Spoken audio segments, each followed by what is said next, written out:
I'm never going in again on Fury Road. That was completely last chance saloon. Absolute dog of the highest order. He's a very good horse, but some days, like, I don't want to disrespect the horse, obviously, because he's a Grade 1 winner and all that, but there are some days he just clearly turns up a little bit like me to work or something like that and just not in the mood.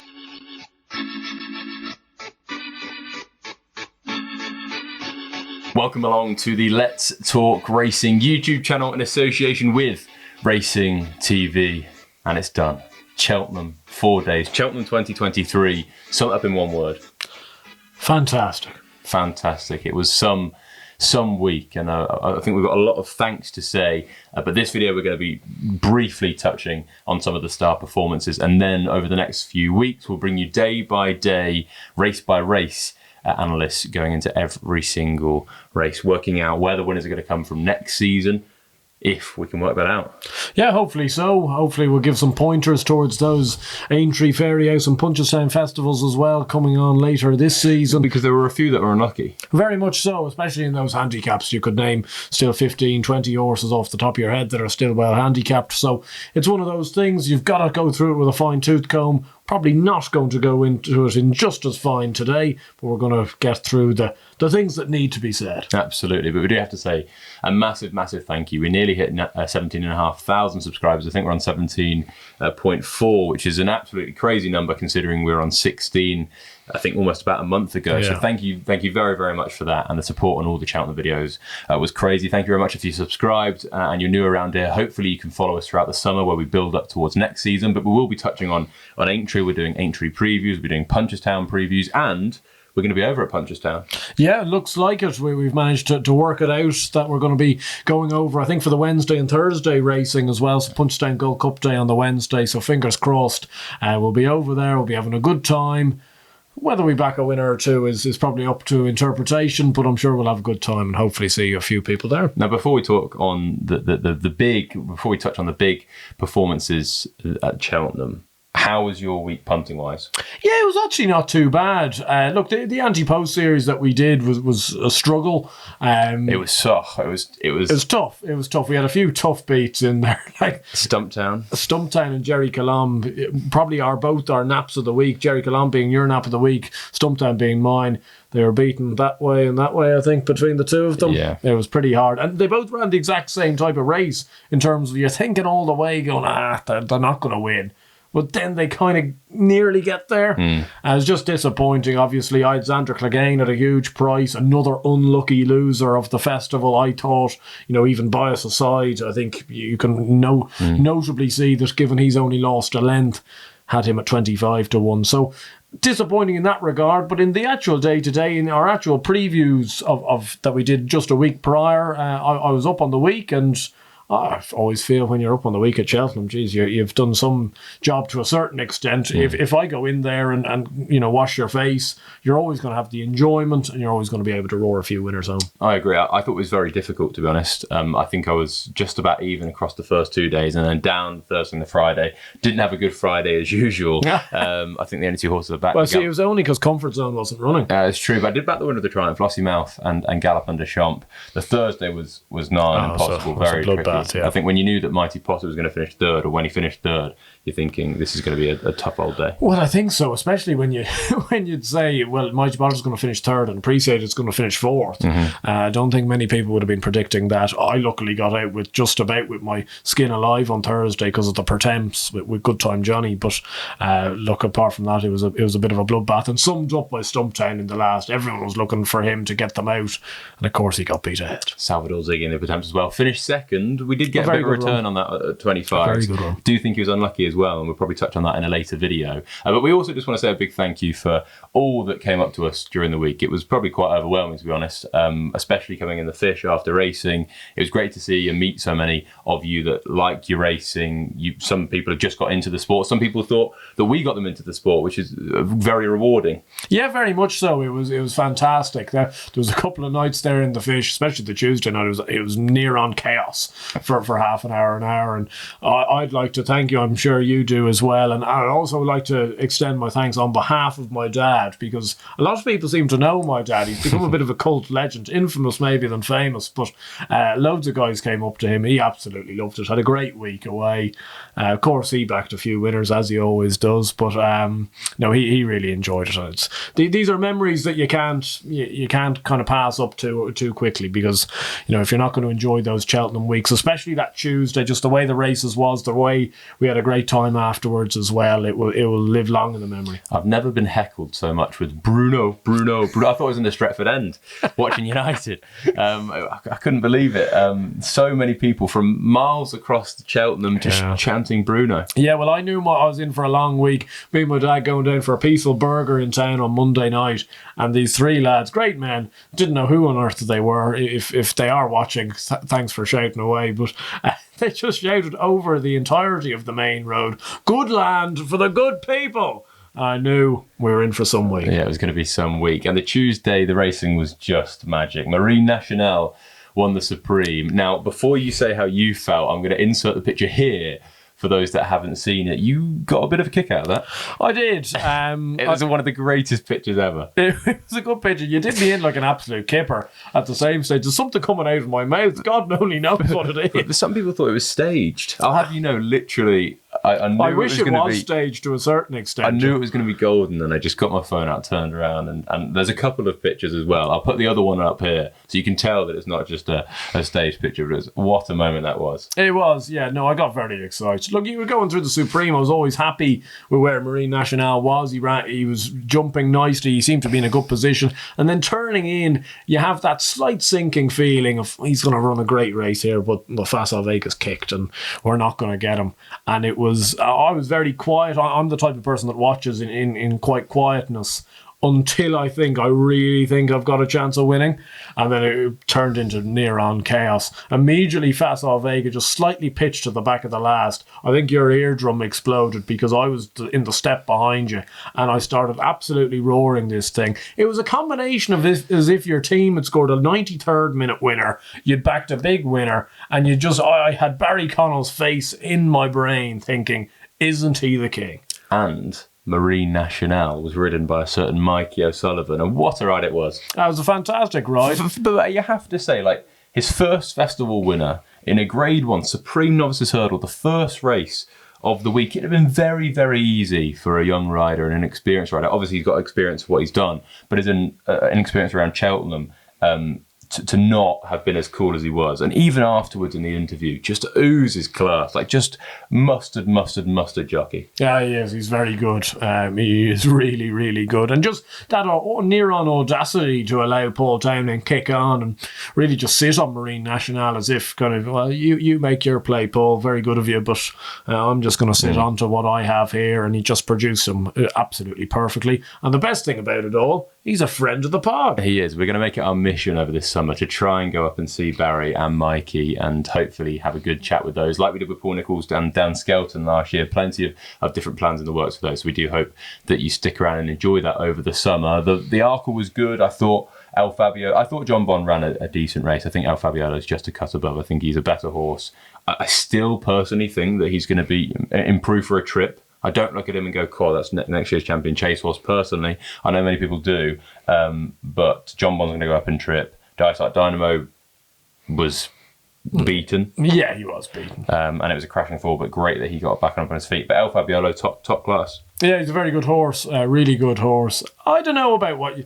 I get what you're saying. At the same stage, you could make a case that plenty of the really good 2-milers out there have ended up being staying 2-milers, and I suspect they'll campaign him like an like a champion chase horse until they're proven otherwise. Jambon, I see some people putting him up for the Ryanair. I'm not doubting for a second that he's a very good horse. He clearly is. I wouldn't be backing him for any festival race, to be honest. I think he's always going to find one too good. I think we'll see him in the King George next year. I think he's going to be a 3-miler. Yeah, he could run in that. He still won't win it. No, brave man's game. What a run that was in the Gold Cup. We'll touch on that later. But the Champion Hurdle, Constitution Hill.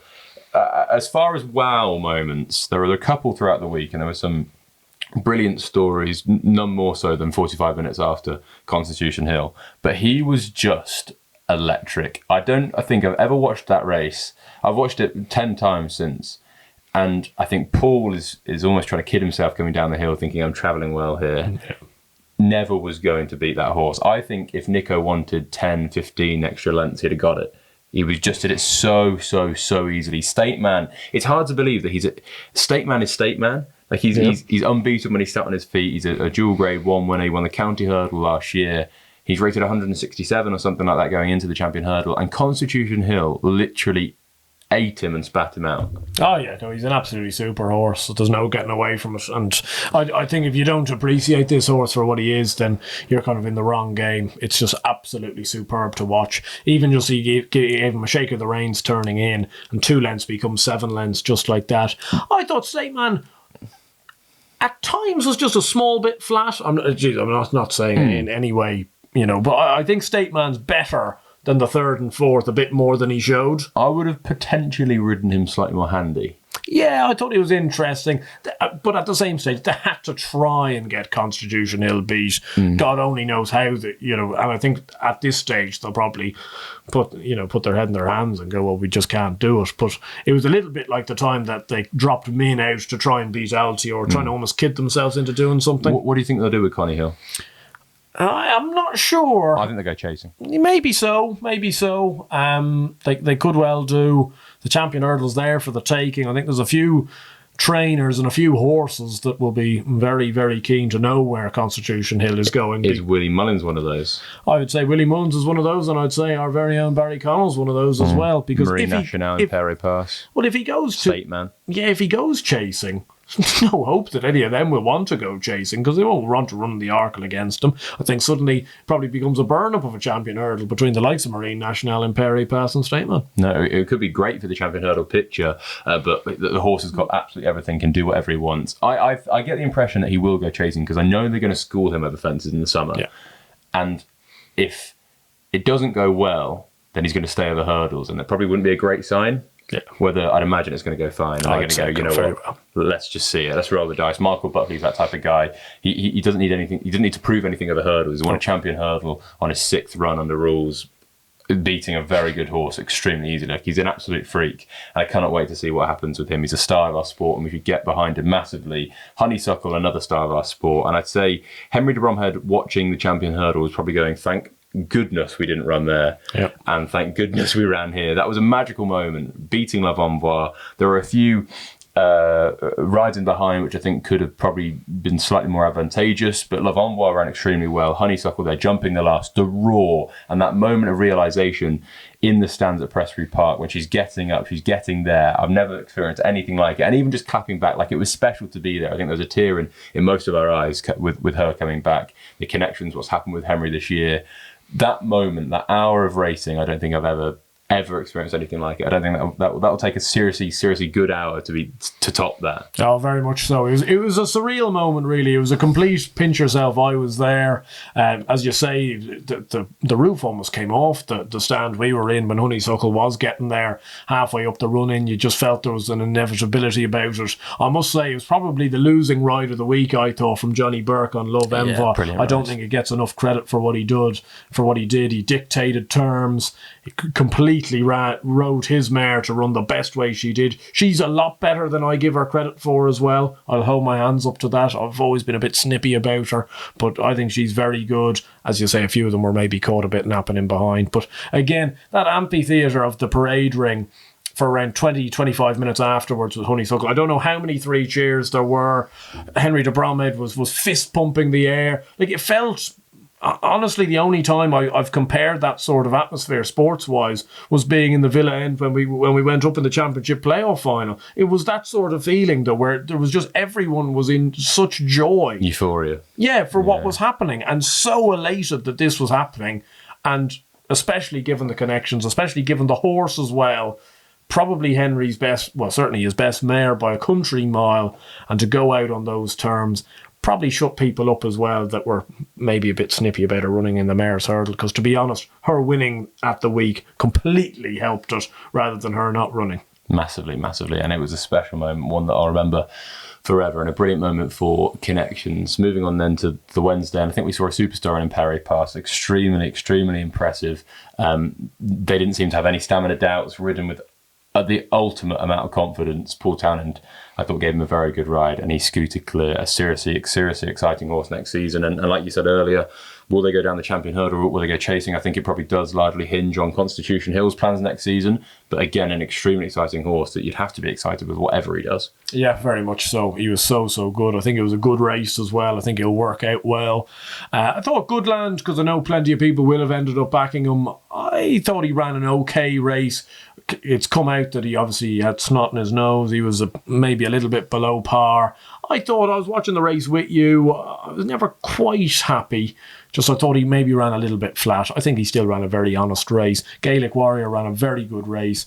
I think he'll win a Grade 1 someday going right-handed. And Champ Kiley probably wants to go back right-handed as well. He ran a good race as well. But I think that form will end up being very good. I wouldn't give up on Hermes Allen either, but he's just clearly not as good as those horses. No, he'll be an exciting chaser next year, no doubt. Envoi Allen won the Ryanair. Shishkin, how did he finish second? I don't know. He was never going. He was never going in the slightest. The horse has so much ability. After 100 yards, you would have thought it was the exact same as the Champion Chase last year. It was going absolutely nowhere. Ploughed fences, jumping left, hanging left. Oh, dearie me. Like, I don't know whether it's clearly a sign of how good he is and probably how relatively average the race was. Few horses that I think are on the complete blacklist for me. I'm never going in again on Fury Road. That was completely last chance saloon. Absolute dog of the highest order. He's a very good horse, but some days, like, I don't want to disrespect the horse, obviously, because he's a Grade 1 winner and all that, but there are some days he just clearly turns up a little bit like me to work or something like that, and just not in the mood. No. And unfortunately, Thursday at Cheltenham, he was not in the mood. The Champion Chase went to Energumene. Edward Stone was just very flat. I thought Energumene ran very well. I think that the softer ground helped him. And I do owe you 20 quid. I will give you that as soon as we finish recording this. Well done. Edward Stone just never went a yard, and I don't think that was his best showing. And I think we probably need to see him on better ground to his best effect. And then in the bumper, A Dream to Share, very exciting. I would be interested to see how that bumper turns out. I'm not sure it's going to be the strongest one in the world. Not just saying that because of Connections winning the race, but Willie ran 10. And I think if Willie thought he had a superstar in there, possibly Factor File was that superstar that he thought was very good. Patrick picking him, I'm just not sure he would have ran that many. We'll be interested to see what that bumper does next season. And then moving on to the Thursday, again, Mighty Potter beaten. Wasn't expecting that whatsoever. Stage Star. What a week for Paul Nicholls, though. Yeah, very good and great for racing that Paul Nicholls, obviously, back in the big time with 2 winners and plenty of other horses running very respectably. Hitman in the Ryanair, Captain Teague in the bumper ran big. I think Time White was probably going to go very close. Yeah, he'd have been in the first 2 at minimum, I'd have said. Maybe he wouldn't have beaten Mascada, but very close. Yeah, it was a good ride from Harry Cobden. Again, a little bit suspect maybe in behind from a few of the guys. I think both Davey and Paul were probably under the illusion that they were quite clearly on the best 2 horses, and therefore, no matter what Stage Star, not long till May did, they would just come back to them. I think Davey rode the race like that. I think Paul just had a big marker on Davey's back just to go and beat him, ride a race to beat him. That being said, Appreciated lugged in behind, going down to the last, which I wouldn't like. That would be slightly on the blacklist for me. And Mighty Potter, clearly a horse of a lot of ability, but now those Cheltenham questions really are beginning to surface as a genuine worry. Just doesn't seem to quite like the place as much as he likes places at home. Did you see a world before the Cheltenham Festival where Cider Burley wins the Stayers Hurdle? I would have been telling anybody that would have said that I'd have been ordering in the white coats, to be honest. Like, I still don't really know. Like, I watched the race back and I just don't know how it's happened. It was a very strange race. Tiupo, I think, should have won the race, but didn't. Dashel Drasher looked like he was going to win the race. And I was thinking, dear me, I'm never going to hear the end of it from you if Dashel Drasher wins it. But he shouldn't be winning a Stayers Hurdle. And then this Cider Burley turns up and you go, what is going on? Blazing Cal didn't seem to get home. I think Home by the Lee, probably you could mark up. He made a terrible mistake. Ended up still finishing close enough. So race, I don't have the answers. I really don't. I think that summed up Thursday. Yeah. Just so tricky. It just seems to happen quite a lot on Thursday, though.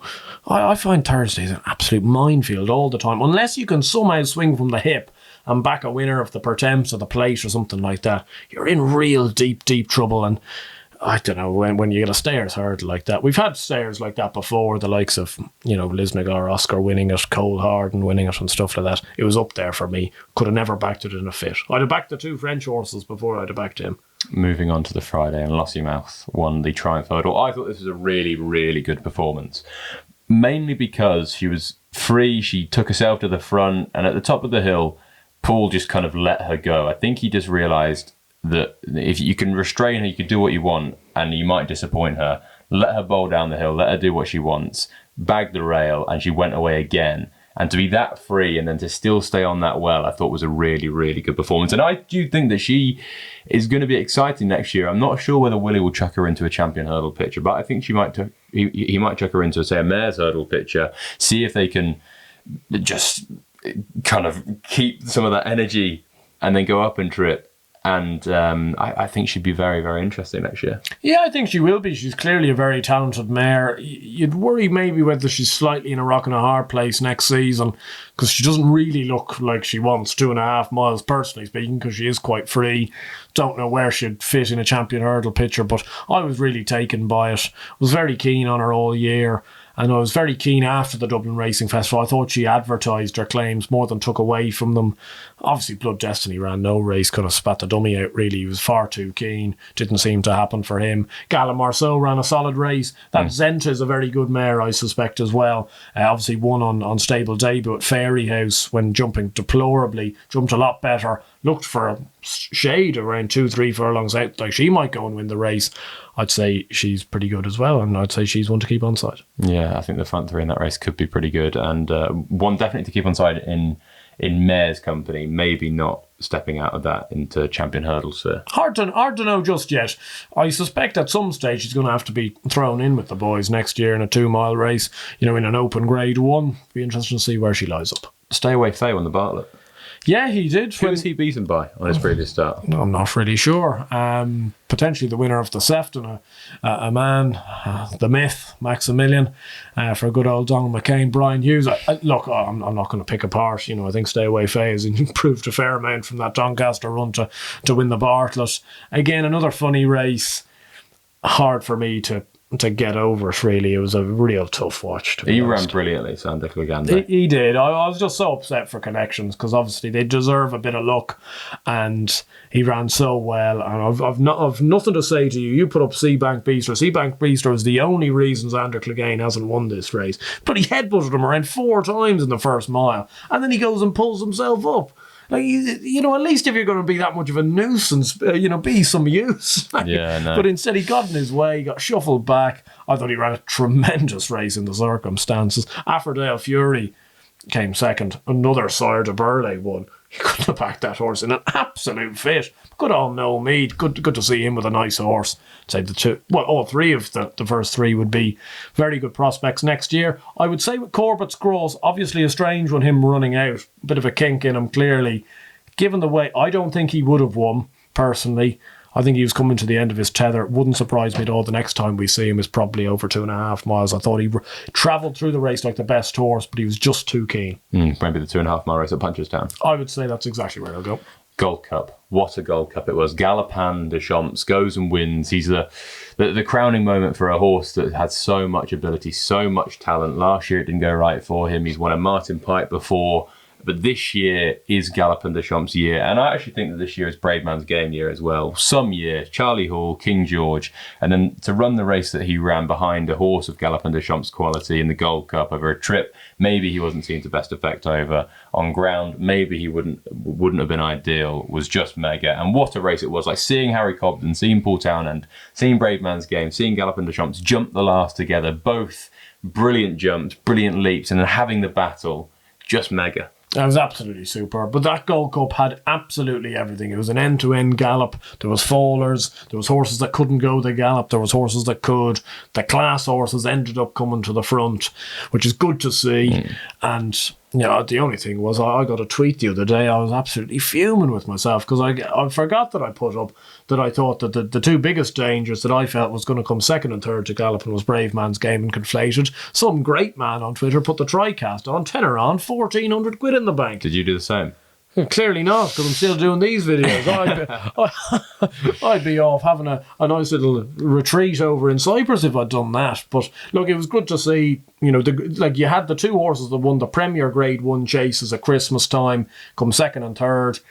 Felt bad for Ahoy Senor. I thought he was. I've never seen him actually in as good a rhythm. No, I think he was jumping very well as well. Yeah, it was desperately unlucky. You know, he just got one wrong and he ended up on his arse. I think he's still going to take the world of beating in the Betway poll. Yeah, I could definitely agree with that. The one thing I'm going to say is if you're watching this and you've got friends that aren't into their racing or whatever, and they go, you know, why do you like your racing? Just send them the link to the Cheltenham Gold Cup this year and go, just watch that. Spend 10 minutes watching that race. Watch the aftermath and you'll just fall in love with it. Like, it just had everything. One of the great Gold Cups that I've watched since I've been following racing, and a really, really good horse that is surely going to dominate that division for a long while. And hopefully we get to see Brave Man's Game versus Galopin de Champs again, maybe in a King George, maybe at Cheltenham next year. It's just going to be, I'm hoping it's one of those clashes that, like, I was probably too young for Corto Star and Denman. I'd love those two to really have it out, and maybe one day Brave Man's Game gets the best of Galopin de Champs. It's unlikely to kind of see that now. Maybe it might be at Kempton or something like that, but to see that for a couple of years would just be brilliant. And what a festival it was. I think to kind of sum up, I thought it was a very, very good week. Difficult punting wise. We saw some superstar performances. It had the stories, it had great races, and that is what Cheltenham is about. Yeah, absolute magic. It wouldn't be the same if it wasn't difficult as well from a punting perspective, I don't think. Just makes you think, makes you want it even more, makes you want to back winners next year even more as well. I would be the exact same as you with those key takeaways. Great racing, great to see a fantastic champion hurdle winner, best story of the week, best story in plenty of times being Honeysuckle winning the Mayor's Hurdle, and a really good Gold Cup run at a breakneck gallop with the good horses coming to the front. And the main takeaway, how good is Barry Connell? How good is Barry Connell? We do hope you enjoyed this video. If you are going to Punchestown, we will be there on the Wednesday, Thursday. Where is the Irish equivalent of the feathered fish? Where will we be? Because I'll be following you. Well, that's a rogue thing to do, but I suspect we'll end up back in town, and I think the people in Dublin know when you go back in town where you end up. There we go. Apparently, you should know. What about the English people? Well, you'll be following the Irish people. You'll be following the Irish people. There you go. We do hope you enjoyed this video. We will be doing day-by-day, race-by-race analysis going into the unlucky losers and stuff in the next couple of weeks. We do hope you enjoy those. We do hope you enjoyed this video. If you haven't yet subscribed to the channel, please do. It takes 2 minutes. It's completely free and it massively helps us out. Do get your comments down below. What was your highlight moment of the Cheltenham Festival? And you can't say Honeysuckle. We're going to take that one away. But if you do enjoy this video, please do that. And we'll see you soon.